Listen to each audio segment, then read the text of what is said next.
Buenos días. Bueno, vamos a informar con la mecánica de las preguntas de ustedes que representan el sentir, los sentimientos de la gente, de lo que está sucediendo en el país. Se nos quedó pendiente Juan Carlos y Sara Pablo. Y ahí terminamos y abrimos, ¿no?, para nuevas preguntas. ¿Qué tal, presidente? Carlos Guzmán de ABA Noticias. Tres preguntas. La primera, si nos puede hablar de lo que usted sabe. Regularmente, como usted nos ha mencionado, un presidente de la República sabe todo lo que pasa en el país. Hace unos días, un atentado en contra de Omar García Harfuch, que actualmente funge como secretario de Seguridad Ciudadana de la capital de la República Mexicana. Pero se menciona en redes sociales, en corridos periodísticos, de que él tuvo mucho que ver con Genaro García Luna, que prácticamente la carrera que él tiene se la debe a Genaro García Luna, hoy obviamente involucrado en esta cuestión ahí en Estados Unidos. ¿Qué nos puede comentar usted de él? ¿Qué sabe usted de él en cuanto a esta cuestión de inteligencia que tiene el gobierno de México? Y también de las amenazas que hay en contra de otros secretarios, de otros funcionarios públicos. Se menciona al secretario de Relaciones, Marcelo Ebrard. ¿Qué nos puede comentar de ello, por principio de cuentas? Gracias. Bueno, constantemente hay anuncios, llamadas, amenazas a servidores públicos y se toman precauciones siempre. En este caso, creo que 10 días antes se tuvo información de que un grupo iba a trasladarse a la Ciudad de México para llevar a cabo un atentado y se mencionaba a los posibles blancos. Entonces se dio la instrucción primero de informarles y de cuidarlos, protegerlos. Esto creo yo que fue pues una ayuda y tiene que ver con la inteligencia, que no espionaje, y por eso creo que no fue más grave la situación, aunque fue algo muy delicado. No puedo decir más que eso acerca de tu pregunta. La segunda tiene que ver con el Infonavit. Durante la gira que efectuó por los estados del centro del país, se dio a conocer por parte de un ciudadano que pidió información pública el caso de Gustavo de Hoyos, una persona que tiene una fundación en cabeza Mexicanos contra la Corrupción, que ha estado en contra de la 4T, ha buscado denostar incluso algunas de las acciones de su gobierno, pero este ciudadano logró tener acceso a información donde este señor cobraba hasta $1 millón mensuales por fungir como consejero del Infonavit.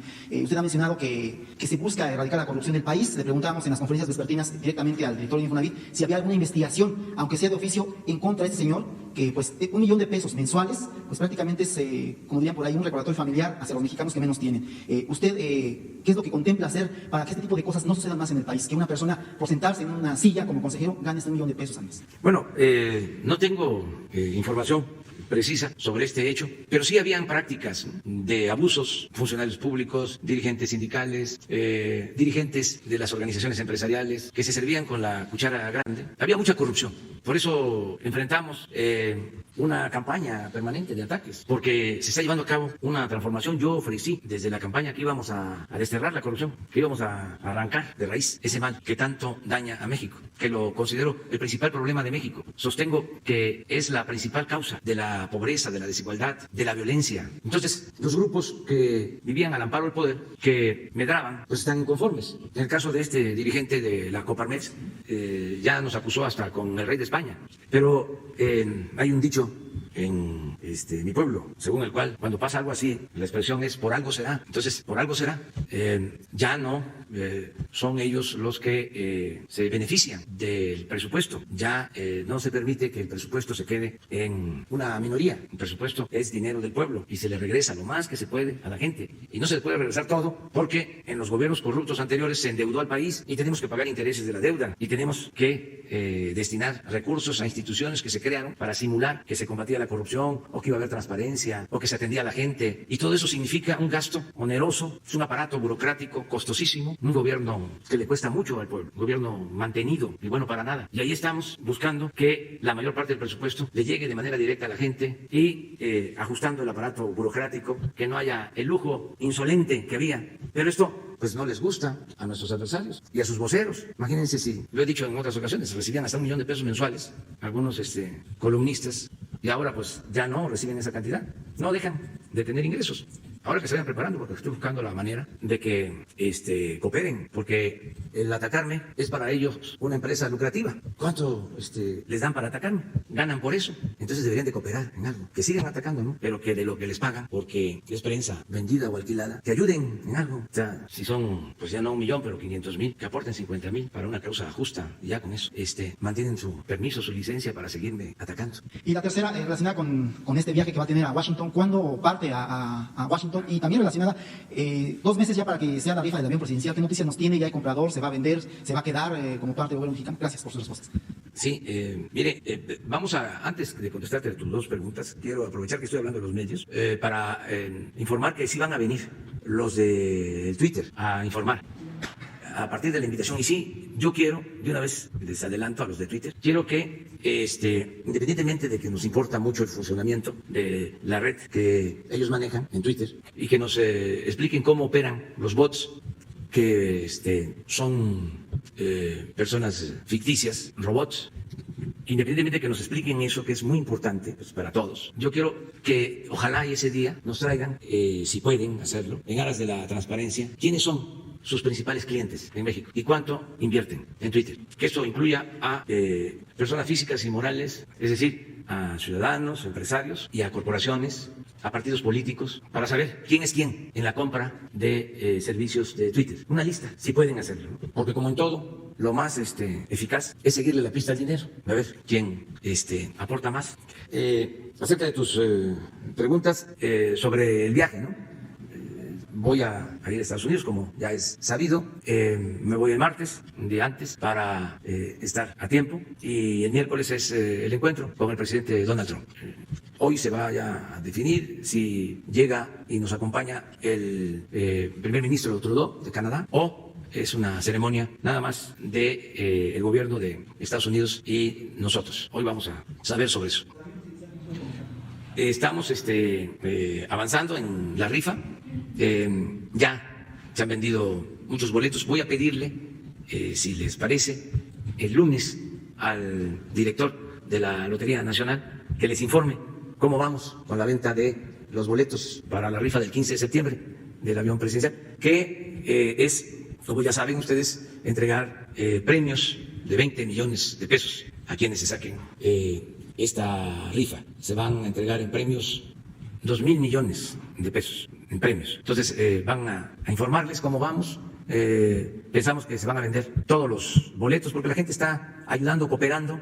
Todo lo que se obtenga de la rifa es para la compra de equipos en hospitales, para comprar equipos médicos. Así se definió desde el principio, desde antes de la pandemia y ahora con más razón, para que dejemos muy bien equipados todos los hospitales. Ese es el propósito. Y el avión tiene ofrecimientos, o sea, hay ofrecimientos para la compra del avión, pero como vino la pandemia, todo se detuvo. De todas maneras, le voy a pedir también al director de Banobras, a Jorge Mendoza, que venga el lunes y que explique cómo va lo de la venta del avión, de todos los aviones y de los helicópteros, y cuándo regresa el avión, si no se va a vender, cuándo va a regresar y se le va a entregar a la Fuerza Aérea para que lo siga manteniendo, porque constantemente se le está dando mantenimiento hasta que se venda. Pero independientemente de que si se venda o no el avión, si sale el comprador, de acuerdo al avalúo, porque se podría vender pero rematarlo, y eso no se quiere, tiene que ser en el precio del avalúo, de todas maneras con la rifa pues vamos a obtener ya recursos suficientes. Sara.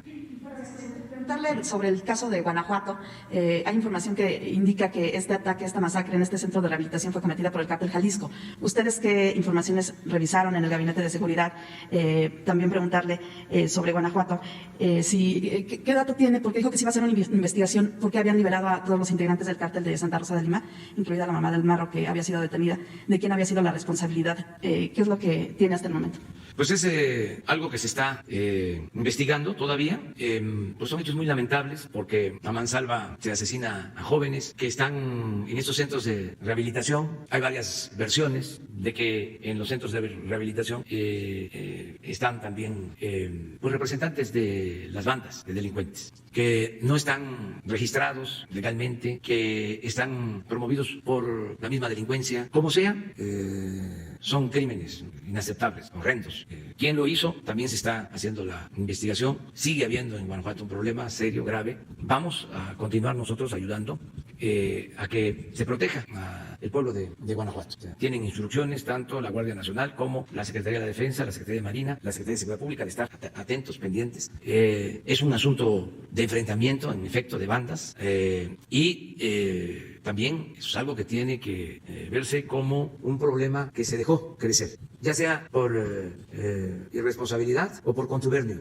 Es decir, o se omitió o se toleró y creció mucho. Tan es así que tienen base social y eso no se construye de la noche a la mañana, eso lleva tiempo. Entonces se está trabajando lo mismo con la idea de que es mejor la inteligencia que la fuerza y se está trabajando bien en ese sentido. No hemos podido controlar los enfrentamientos, siguen habiendo agresiones. Ayer fue de los días con menos violencia y Guanajuato arriba. A ver si está la gráfica, el reporte. Después de lo de la agresión a este centro de rehabilitación. Miren cómo está. 3 estados sin homicidios y 22% de los 68 homicidios de ayer en Guanajuato. Entonces, estamos trabajando en este tema. Hoy, la licenciada Olga Sánchez Cordero, que es una experta en cuestiones jurídicas, fue ministra de la Corte, dio a conocer una tesis que existe en el Poder Judicial acerca de el cateo.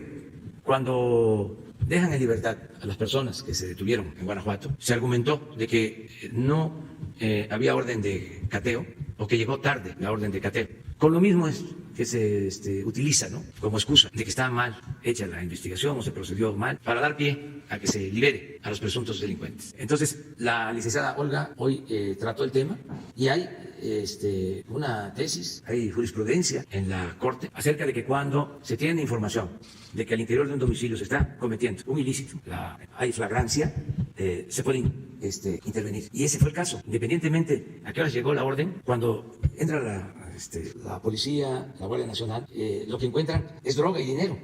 Y sin embargo, aplicó otro criterio. Entonces, hoy que ella en la mañana hace, la licenciada, una exposición sobre el tema, le pedí que de manera respetuosa, porque se trata de un poder independiente, autónomo, se envíe por escrito a el presidente de la Suprema Corte, que es a la vez presidente del Consejo de la Judicatura, esta tesis. Desde luego, él formó parte de lo mismo, pero no es un asunto de los ministros.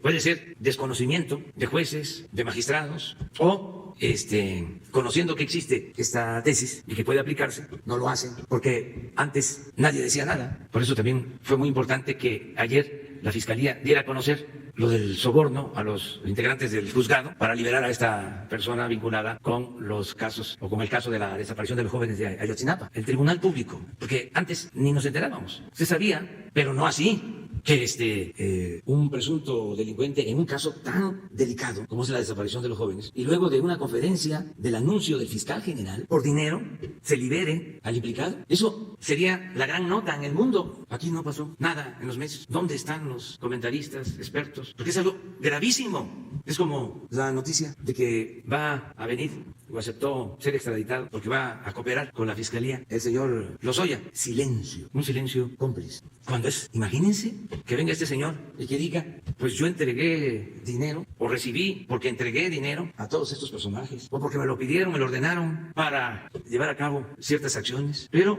silencio. En otros países, imagínense, este asunto tiene que ver, entre otros, con el caso Odebrecht, que en México no había sido atendido. ¿Cómo creen que voy a quedar callado y no voy a expresar que la Comisión de la Transparencia, el Instituto de la Transparencia, una de sus resoluciones fue mantener en secreto el caso de Odebrecht? El Instituto de la Transparencia resuelve mantener en secreto. El escritor Kafka es costumbrista, es surrealismo puro. Las series de Netflix, no, son muy fresas.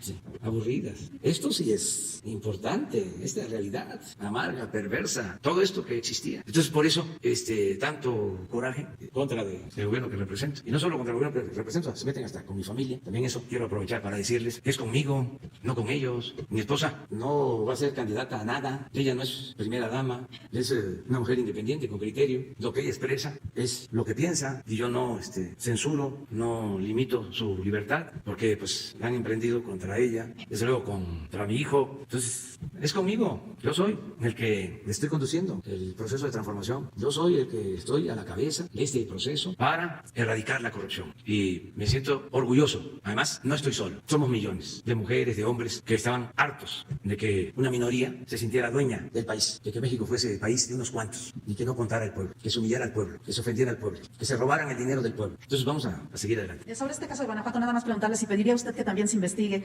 a a los jueces o los responsables de que quedaran en libertad todos estos integrantes del cártel Santa Rosa de Lima. Ya decía que está esta tesis. Es que de acuerdo a esta tesis, sí, podría fincárseles responsabilidad, pero eso ya va a corresponder al Consejo de la Judicatura y a las autoridades competentes en Guanajuato. Hoy va a enviar la carta la secretaria de Gobernación al presidente de la Suprema Corte de Justicia, que es a la vez, repito, presidente del Consejo de la Judicatura, y le voy a pedir, no creo que haya problema, porque el presidente de la Suprema Corte de Justicia, ministro Zavala, es Saldívar, Arturo Saldívar, es una gente de primera, es una gente íntegra, una gente buena. Entonces, a ver si se da a conocer, que tengan ustedes el texto de la carta para que se vea el fundamento legal. Y si hay motivos para que se investigue y se castigue a los responsables, que se haga. Y preguntarle sobre su viaje, presidente. Ha dicho que es para el tema del TEMEC, pero también ha dicho que es una visita política. Estará reunido en una bilateral con el presidente Trump. ¿Usted qué temas pondría sobre la mesa? O solo van a limitar el diálogo a este asunto comercial. Preguntarle, entiendo, se va en vuelo comercial el martes, si nos puede compartir su itinerario, dónde va a ser escala. Y también si el presidente Trump, sé que no es una visita de Estado, pero si le ha ofrecido la casa Blair para hospedarse, o dónde usted se va a quedar allá. Pues estoy viendo todo eso. Ya compré los boletos para salir.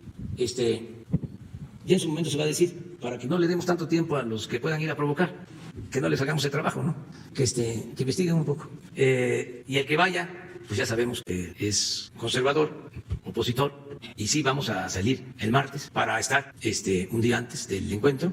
Eso es lo que está ya establecido. Se está revisando el formato del encuentro y sí el tema principal es el inicio de esta nueva etapa del Tratado Comercial de México con Estados Unidos y Canadá, que considero, repito, es un momento importantísimo, la entrada en vigor del tratado.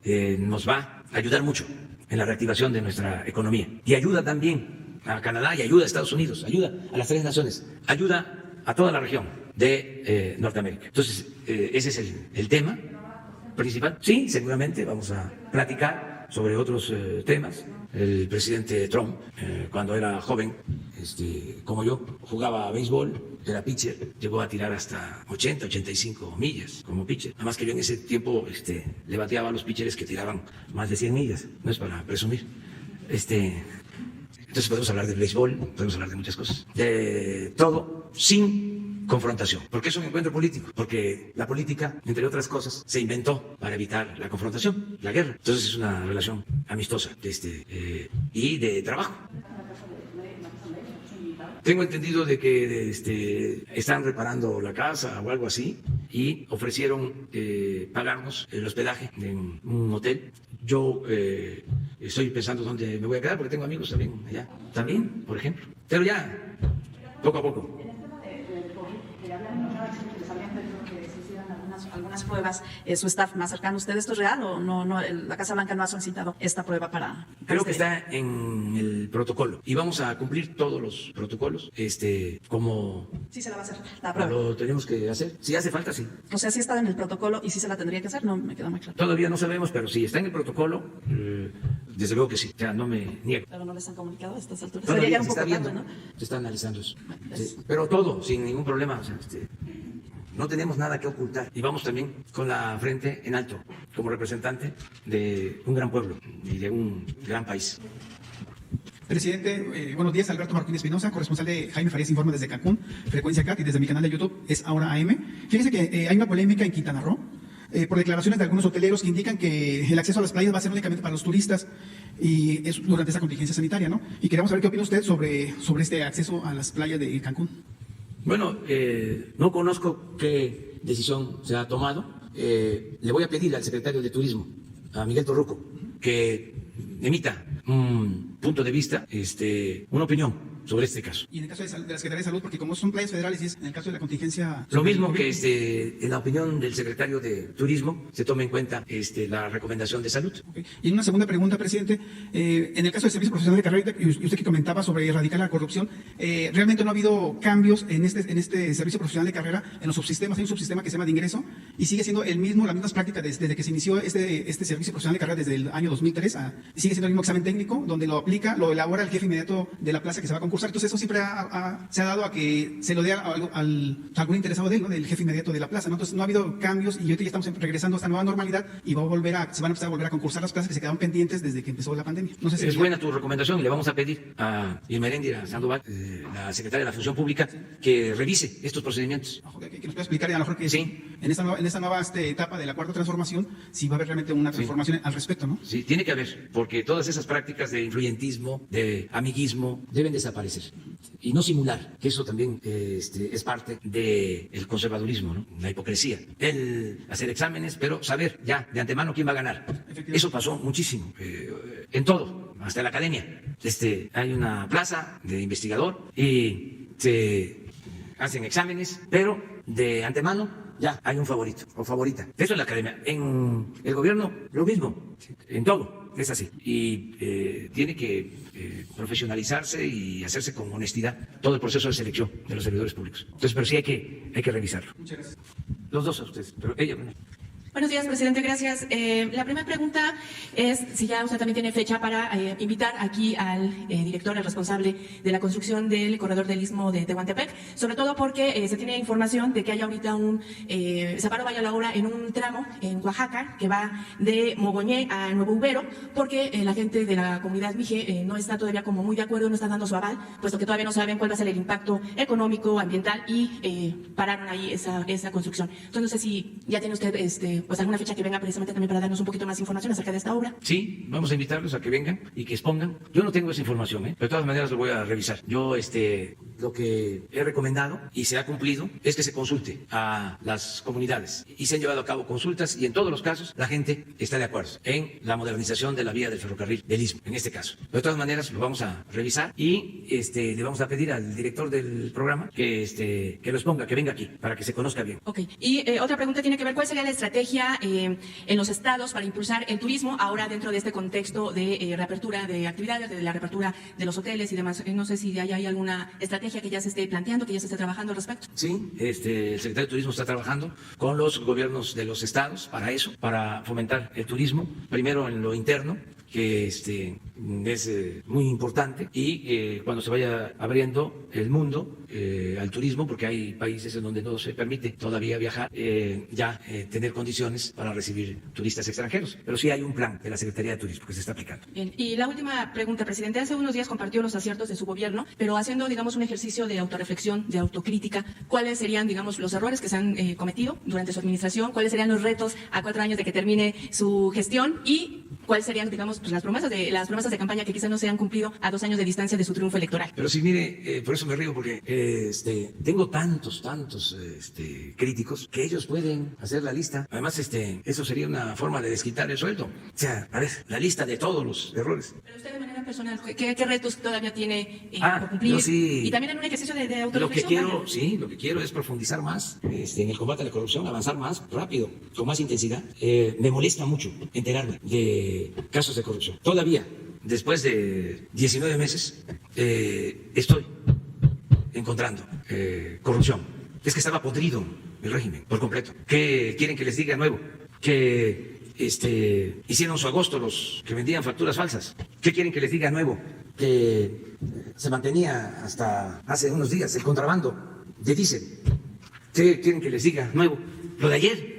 ¿Qué quieren que les comente nuevo?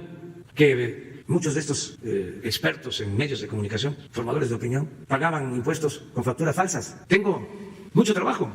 Es limpiar y limpiar y limpiar y limpiar, pero no hay otra opción, otro camino.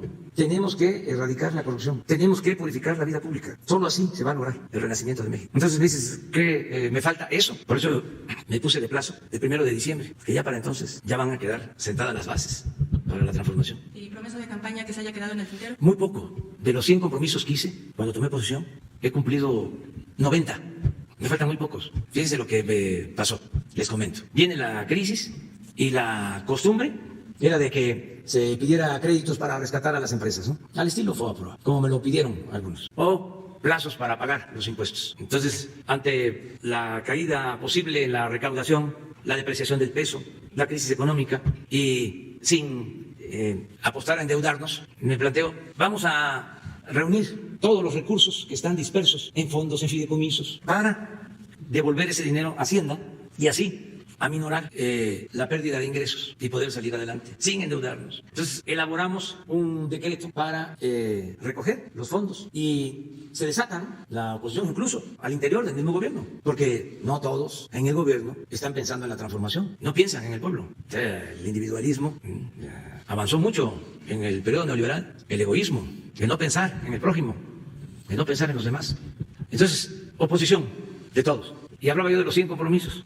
Y ahora que estaba escribiendo para mi informe de antier, reviso los 100 compromisos para ver cuánto se había cumplido de los 100 compromisos. Y sí, como 90 y los otros están en proceso. Pero uno de esos compromisos, el 37, es precisamente reunir los recursos de fondos y de fideicomisos para evitar el manejo discrecional y transparentar todo el dinero público. Ahí está.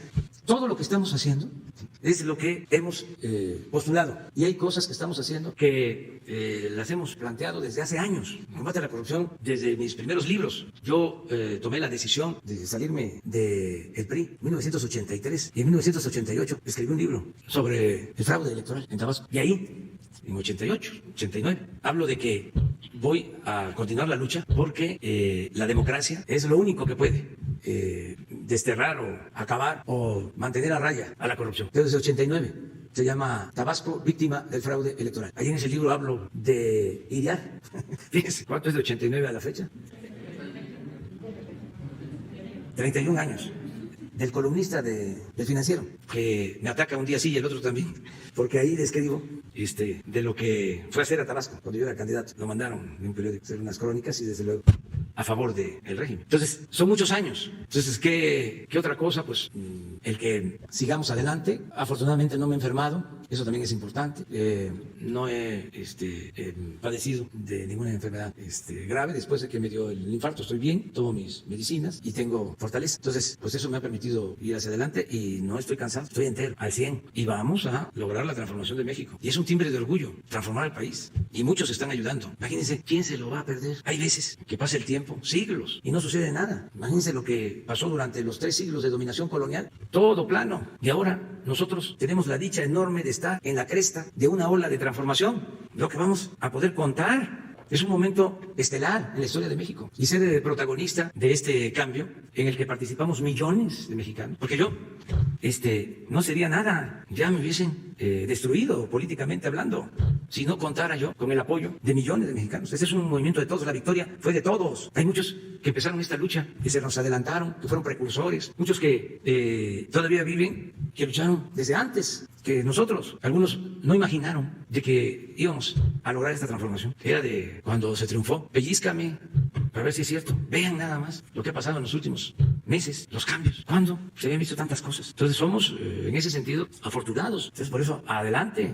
Y es normal que exista oposición, es parte de la democracia. Además, siempre ha existido el conservadurismo. Y siempre cuando hay una transformación, pues hay un movimiento opositor, hay una reacción, que es lo que está sucediendo. Me da mucho gusto que los de la oposición sean minoría. No es que yo esté menospreciándolos, pero es una oposición que está de la clase media hacia arriba, hacia la cúspide de la pirámide poblacional. El pueblo, en su inmensa mayoría, me refiero al pueblo de abajo, no está oponiéndose al gobierno. Es un caso interesantísimo, porque si es una oposición que se manifiesta en vehículos. ¿Cuándo se había visto eso en México? Porque en Chile la oposición conservadora salía a las calles con cacerolas, pero acá es en carro.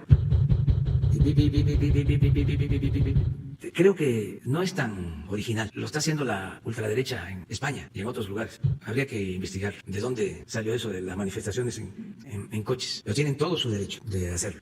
¿Qué tal, presidente? Buenos días, Carlos Calzada, Educación. La primera pregunta sería, se dio a conocer que Canadá ya rebasó a México como principal socio comercial de los Estados Unidos. ¿Esto qué repercusiones tiene en el marco de la entrada precisamente de este acuerdo comercial? Y la segunda pregunta sería que la CEPAL, la Comisión Económica para América Latina y el Caribe, estimó que se podrían cerrar hasta 500,000 empresas en México a raíz de la pandemia de COVID-19. Me gustaría saber su apreciación acerca de estas declaraciones de la CEPAL. Gracias. Pues esto de la CEPAL no dejan de tener, aunque son progresistas, no dejan de tener algo de influencia del Fondo Monetario Internacional. Los embarga también el pesimismo a los de la CEPAL, con todo respeto. Nosotros vemos las cosas con optimismo y hay motivos para demostrar que ya tocamos fondo y que ya inició la recuperación de nuestra economía. Lo dije en el informe.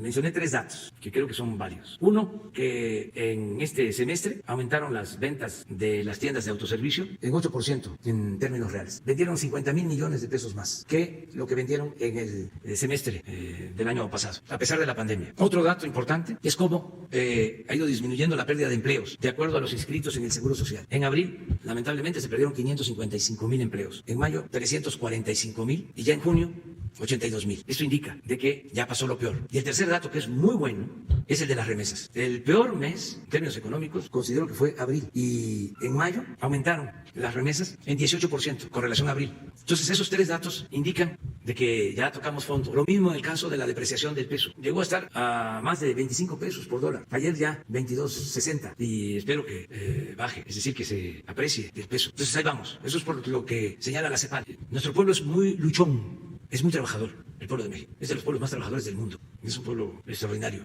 Por eso hemos resistido todas las calamidades. Y por eso estoy optimista. Y vamos a salir adelante. La otra pregunta. Sobre que Canadá rebasó a México como principal socio comercial de los Estados Unidos. Sí, pero es transitorio. Es por esta pandemia que se cerraron plantas en México. Sobre todo, nosotros tenemos pues una relación con Estados Unidos muy integrada a la industria de la maquiladora y en especial a la industria automotriz, a la industria de autopartes, y todo se paró. Entonces, eso es lo que llevó a que nos desplazara Canadá en la relación con Estados Unidos. Pero todavía viene la recuperación y con el tratado no solo se va a mejorar México, se va a mejorar también la situación en Canadá y en Estados Unidos, porque es la integración económica de una región del mundo muy importante. Es una estrategia para fortalecernos mutuamente. Entonces, ese es el motivo del viaje. Hay elementos nuevos en el tratado. 2, por ejemplo, importantísimo. Primero, el que haya más componentes de nuestros países en todo lo que se produzca, que los insumos que se utilicen para la fabricación de mercancías sean producidos en los 3 países. O sea, que sea más alto el componente de insumos que se requieren en la elaboración de todas las mercancías de exportación. Eso es muy importante. Y lo otro, la cuestión laboral. El que no haya desventajas en cuanto a salarios, en cuanto a condiciones laborales, que se busque igualar, hacer uniforme, aunque sea en un proceso, la situación laboral de México con la de Estados Unidos y de Canadá, por las diferencias tan marcadas que existen entre lo que gana un obrero de la industria automotriz en México y lo que gana un obrero de la industria automotriz en Estados Unidos o en Canadá. Llega a ser hasta 8 o 10 veces más. Entonces, eso ya está en el nuevo tratado. Y ya por último, presidente, quisiera saber si a raíz de los hechos en Irapuato, el gobernador de esa entidad se ha comunicado con usted, y si es así, si llegaron a algún acuerdo o algún... Hay comunicación con la secretaria de Gobernación y tiene instrucciones de mantener la coordinación y el apoyo con las autoridades locales, el secretario de Seguridad, Alfonso Durazo. Presidente Daniela Escobar, corresponsal de Punto TV. Precisamente sobre el tema de que Canadá se convierte en el principal socio comercial de Estados Unidos, se mencionaba, como usted bien decía, el tema de que es una situación por lo de la pandemia, justo también por la situación que se está viviendo en la frontera entre México y Estados Unidos, por este cierre solamente de actividades esenciales. Y precisamente en la frontera norte entre México se acaba de dar a conocer que de nuevo están pensando otra vez en cerrar, en restringir lo más que se pueda el tema del tránsito por el asunto de los contagios en la zona fronteriza entre México y Estados Unidos. Preguntarle qué información tiene al respecto y sobre todo cuál es la evaluación que están haciendo de las pérdidas que se puedan tener en torno a este intercambio comercial que se tiene entre México y Estados Unidos justo en la entrada en vigor del TEMEC. Bueno, ya está descontado de que van a recuperarse las actividades productivas y la exportación de manera gradual y siguiendo siempre los protocolos de salud. Eso lo dijimos desde hace un mes que se abrió la actividad productiva en empresas de la industria automotriz, que son empresas que están ubicadas en el norte, muchas empresas de autopartes, que forman parte de las cadenas productivas que nos vinculan a Estados Unidos o a Canadá. Entonces se abrieron, se están llevando a cabo protocolos de salud y también se dijo que si había rebrotes y no se cumplía con las medidas sanitarias, se tenía que dar marcha atrás y cuidar a la población y cuidar a los trabajadores. Y es lo que se está haciendo. En el caso de Sonora y en el caso de Tamaulipas, se tomaron medidas para que se cumpla lo que está pactado acerca de solo permitir el tránsito en actividades esenciales. Eso es un acuerdo que tenemos con el gobierno de Estados Unidos. Se mantiene el mismo acuerdo, es decir, no varía. Lo que se está haciendo es ahora por parte del gobierno Sonora, que lo solicitó y está totalmente de acuerdo la Secretaría de Relaciones Exteriores, y lo mismo creo en el caso de Tamaulipas, es cuidar la frontera para que se cumplan las normas establecidas, pero no son cambios en lo que se pactó. Se hablaba de filtros, entonces no se van a agregar medidas a las que ya hay. Pues para cumplir de que el tránsito se dé solo en el caso de actividades esenciales. O sea, ¿no se estaba cumpliendo? En algunos casos no. Ya, y se va a ser más estricto en eso. Y en segundo lugar, ahora que pues va a Estados Unidos, si bien ya se lo preguntaban, pero preguntarle si no considera, sobre todo con la situación que se está dando en torno a la seguridad en el país, si no consideran que es tiempo de hablar, ahora que tendrá la oportunidad de estar con el presidente Donald Trump, de hablar del tema de tráfico de armas. Sí, hay muchos temas. Imagínense que yo le pregunte al presidente Trump o que le solicite que nos ayude para saber todo lo que pasó en el operativo de Rápido y Furioso. Hay muchos temas. ¿Cómo fue que permitieron en ese tiempo la entrada de armas? Además, sin darlo a conocer. ¿Cómo lo permitió el gobierno de Estados Unidos? ¿Cómo lo permitió el gobierno de México? Temas hay muchos, pero nos vamos a enfocar en el orden del día. El tema básico es el de la entrada en vigor del Tratado de Libre Comercio, porque nos ayuda a las tres naciones. Por la recesión económica mundial tenemos que pensar en la reactivación de la economía, y es en esta región del mundo en donde después de la pandemia o en los tiempos de la pandemia está entrando en vigor un tratado para impulsar la actividad económica y el comercio y desde luego la creación de empleos. Nada más, imaginen, con todo respeto, que siempre las comparaciones son odiosas. Imagínense qué va a hacer la Unión Europea para la reactivación económica. Y piensen, ¿qué va a hacer América del Norte? ¿Qué está haciendo Canadá, Estados Unidos y México? Ya hay un plan. Entonces, es un hecho muy importante y desde luego que genera polémica. Pero pues yo tengo que hacer lo que le conviene a México y lo que consideramos nos conviene a los mexicanos. Precisamente, justo que le preguntaba el tema de armas, para evitar que se sigan dando ese tipo de ataques. Sí, claro que sí, pero son muchos temas, pero estamos centrando la visita en lo del tratado, que lo consideramos muy importante, como también otros temas, pero voy básicamente por lo del tratado. A ver, allá atrás. Sí, buenos días, señor presidente. Alejandro Alemán, del diario Plaza Juárez.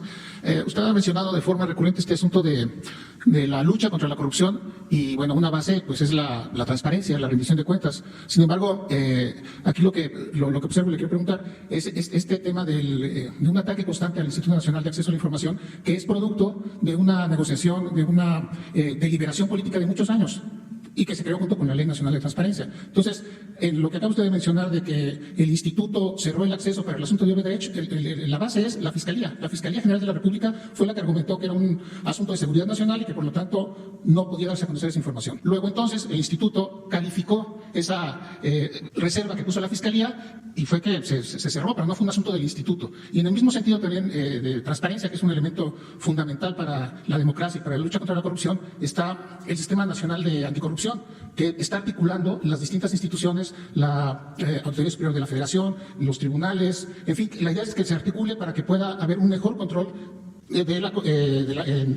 una mejor lucha anticorrupción y yo creo que esas son situaciones que deben de salirse adelante más que estar pensando en desmantelar instituciones. Muchas gracias. Pues yo discrepo de tu punto de vista, de luego lo respeto. Yo pienso que todas estas instituciones se crearon como parapeto para simular de que se iba a combatir la corrupción, de que iba a haber transparencia, y fue precisamente en el tiempo en que se crearon estas instituciones en que hubo más corrupción, y nunca los encargados de estas instituciones hicieron denuncias públicas, porque entre otras cosas se creaban estas instituciones y los funcionarios eran bien atendidos, bien tratados, con sueldos elevadísimos. No era gente con convicciones, con principios, gente honesta, sino cuidaban el cargo, se alineaban. Entonces vamos a aceptar, como dicen los abogados, aceptando sin conceder, de que la Procuraduría dice, se mantiene en reserva este asunto de Odebrecht. Eso le notifica al Instituto de la Transparencia. Y el Instituto de la Transparencia lo acata, lo avala. ¿Para qué sirve? Entonces, pero hay una ley atrás, que es la ley de transparencia. Sí. Entonces, quien no está cumpliendo la ley de transparencia es la Procuraduría en este caso. Pues entonces eso lo debió de plantear el Instituto. Exactamente, el Instituto es el garante de que se cumpla la ley de transparencia. Pero entonces, ¿cuál es la propuesta? ¿Desaparecer ese garante? No, ¿Esa es la propuesta? ¿O que funcione de mejor forma? Que funcione de mejor forma, o que las instancias que ya existían se mantengan, la Fiscalía, y que los ciudadanos tengan mecanismos para presentar denuncias, para solicitar información, pero no aparatos. ¿Cuánto nos cuesta? 1,000 millones de pesos mantener ese aparato para simular. Me duele. ¿Cómo? 1,000 millones de pesos para no hacer nada. El caso más dramático, trágico, era el del Instituto Anticorrupción.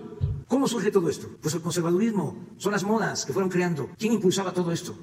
los periódicos conservadores. Reforma era uno de los principales impulsadores de esto. Déjame terminar porque es muy interesante. Echan a andar con la llamada sociedad civil, entre comillas, lo que antes se llamaba pueblo, que se apropiaron la representación de todo el pueblo, la llamada sociedad civil. Echan a andar todas estas medidas de simulación, pero no tocaban a los de arriba, a sus patrocinadores. Esos seguían sin pagar impuestos, esos seguían saqueando a sus anchas, en contubernio con las altas autoridades. A Salinas de Gortari no lo tocaban, al contrario, le aplaudían. A Cedillo lo mismo, a todos. No se dejaron la deuda del Fobaproa y nadie cuestionó nada en los medios. Tenían control casi absoluto de los medios de comunicación. Pero bueno, el absurdo, empiezan a promover esto nuevo, el Instituto Anticorrupción. Y resulta que la corrupción no era delito grave. ¿Cómo tienes un instituto anticorrupción si no vas a poder meter a la cárcel a los corruptos? Porque van a tener la posibilidad de salir bajo fianza. ¿Por qué antes de echar a andar toda esta estrategia, toda esta simulación faramaya, no modificaron la Constitución? ¿Cómo fue que se quitó de que la corrupción podía ser delito grave? ¿Cuándo? En la época de Salinas, 1994. ¿Fue casualidad el quitarlo del Código Penal o fue deliberado? Yo sostengo que fue deliberado. ¿Quiénes eran los abogados que manejaban el legislativo? Todos los representantes de los grupos de intereses creados en el país. ¿Quiénes son los abogados más ricos del mundo? Los abogados mexicanos. Me refiero a la élite de los abogados. Hay unos abogados que están inmensamente ricos y no por su talento, sino por sus agarraderas, por su influyentismo, por su manejo político. Llegaron a tener hasta cargos. Hablando de transparencia, imagínense lo importante que sería que nos dijeran cuánto tienen estos abogados. Todos los que estuvieron en el gobierno durante el periodo neoliberal y que al mismo tiempo litigaban en favor de las grandes corporaciones o en los asuntos más lucrativos. Entonces, yo no voy a desaparecer esas instituciones porque tengo que optar. La política es también eso, optar entre inconvenientes, priorizar. Tengo 50 asuntos, hay 1000. Pero puedo con 50, que son los que considero básicos, centrales, porque el que mucho abarca, poco aprieta. Entonces, estoy atendiendo lo que considero básico, fundamental. Entonces, eso de que exista la transparencia, pues sí, ya sabemos que es igual a la nada. Es lamentable, muy lamentable, que se destinen recursos a eso, porque no hay resultados, no hay beneficios. Pero no me voy a meter a estar desgastándome con esas cosas. Ahí están, pero les debería dar vergüenza. Y ellos mismos decir, vamos a llevar a cabo nosotros una reforma aquí, vamos a ajustar nuestra estructura, que no le cueste al pueblo 1.000 millones, vamos a reducir el costo a la mitad, porque son otras circunstancias, porque hay crisis económica, pero no, se amparan. Cuando se planteó que nadie ganara más que el presidente, se ampararon muchos de estos organismos autónomos y se decía antes, es que si no se les paga bien, se van a corromper. No, es que el que gana más de la cuenta ya tiene el virus de la corrupción. A ver, entonces, para cerrar, ya está tocado. El planteamiento, como lo estoy entendiendo, sería la Constitución ampara el derecho de los mexicanos a saber, a conocer. Ese derecho es constitucional y para eso hay una ley de transparencia. La ley de transparencia le da obligaciones al gobierno federal a que cumpla, a que transparente su información. Ahora, cuando el gobierno federal falla, cuando el ciudadano le pide al gobierno federal una información que no se la da, la opción que tiene el ciudadano es recurrir al INAI. Lo que usted está planteando entonces, si lo estoy interpretando bien, es que el INAI tenga una actitud y un trabajo más propositivo hacia quien se le debe, que es al ciudadano. Claro, y que denuncie, sí, que es lo de derechos humanos. ¿Qué hacían? La Gran Comisión de Derechos Humanos. Había tortura, secuestros, desaparecían a personas. ¿Y qué hacía Derechos Humanos? Una recomendación. ¿Cuándo salió el presidente de Derechos Humanos a decir, lo de Ayotzinapa es una farsa? Fabricaron lo de Ayotzinapa. Eso no, es lo que sucedió. Y ahí se mantuvo todo el aparato administrativo con cargo al erario, mantenido por el pueblo. O sea, porque es el colmo. Además de que humillan al pueblo, de que agreden al pueblo, el pueblo les paga, los mantienen.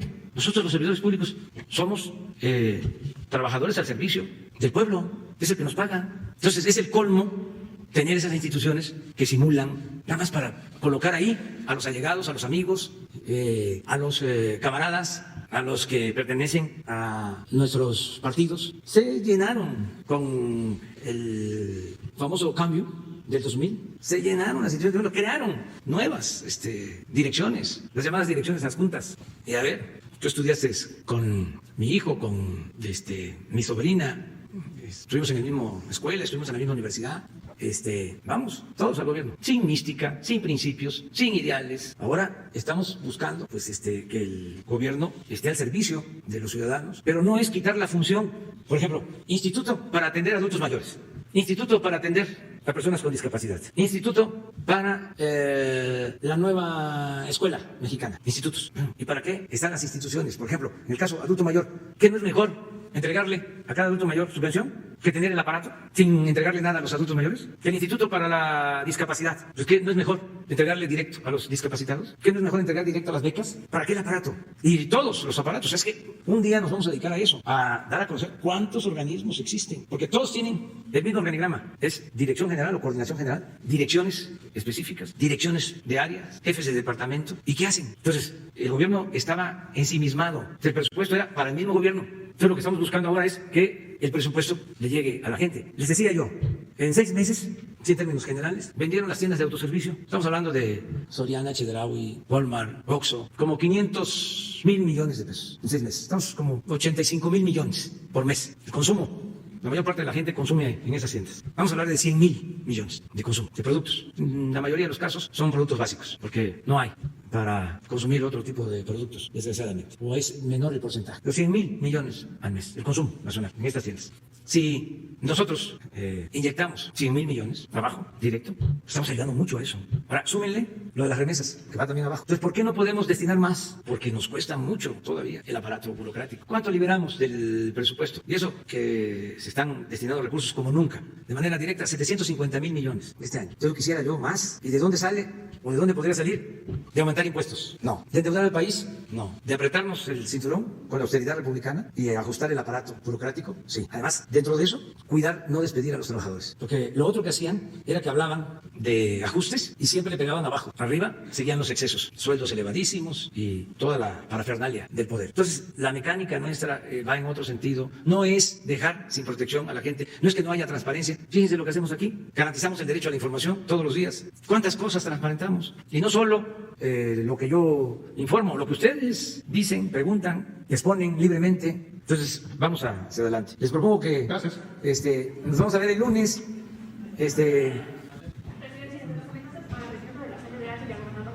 Sí, en el caso del gobernador de Jalisco, no sabía yo lo de la presidenta de la Comisión de Derechos Humanos, pero aplica igual.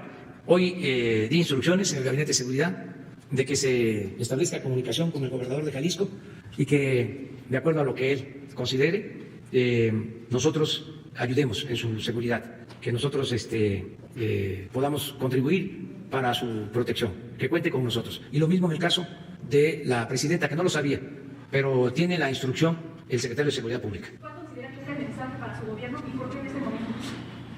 Pues es que se están afectando intereses creados, hay cambios, hay transformación y hay algunos que se sienten afectados. Pero esto es normal cuando hay una transformación y está muy claro, no pactamos con la delincuencia, ni con la delincuencia común, ni con la delincuencia organizada, ni con la delincuencia de cuello blanco. Y tampoco hacemos acuerdos en lo oscurito con el gobierno de Estados Unidos y con sus agencias. Y otra cosa que también es muy importante, no protegemos a unos para perseguir a otros.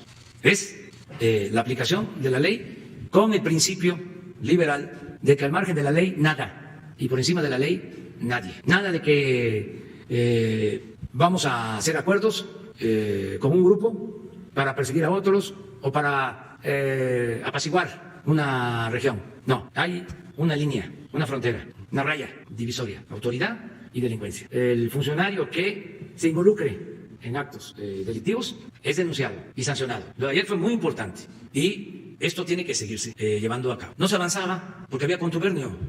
Mandaban los de las bandas, cooptaban, compraban autoridades. Y además, como se daba el mal ejemplo desde arriba, lo que imperaba era la corrupción en todos los casos. Por eso ahora pues hay reacciones de todo tipo, pero vamos a resistir, ni un paso atrás. Sí, bastante. Y es un compromiso que tenemos de esclarecerlo, de que se conozca todo lo que sucedió. Y la Fiscalía está haciendo muy buen trabajo y se cuenta con el apoyo también del Poder Judicial. Estamos trabajando de manera coordinada. Somos poderes autónomos, independientes, pero hay casos que requieren de la unidad de todos los componentes del Estado. Cuando hay una razón de Estado, el caso de Ayotzinapa amerita el que todos participemos, porque fue un agravio mayor. Por eso todos reaccionamos ante la situación esta del juzgado. Imagínense la afrenta, el atrevimiento de liberar a un presunto responsable después de que el fiscal general hace la denuncia. ¿A qué nivel, a qué grado de descomposición se ha llegado? Entonces, pues tenemos que ir hacia adelante y muchas gracias por el apoyo, por el respaldo de muchos y de ustedes también. el IMSS, donde también ha habido casos de corrupción, donde se ve envuelto en mano de esta mente de Zoé Boguero, el director del IMSS. Si te parece, el lunes lo tratamos. Tú contigo empezamos, el lunes. ¿Mande?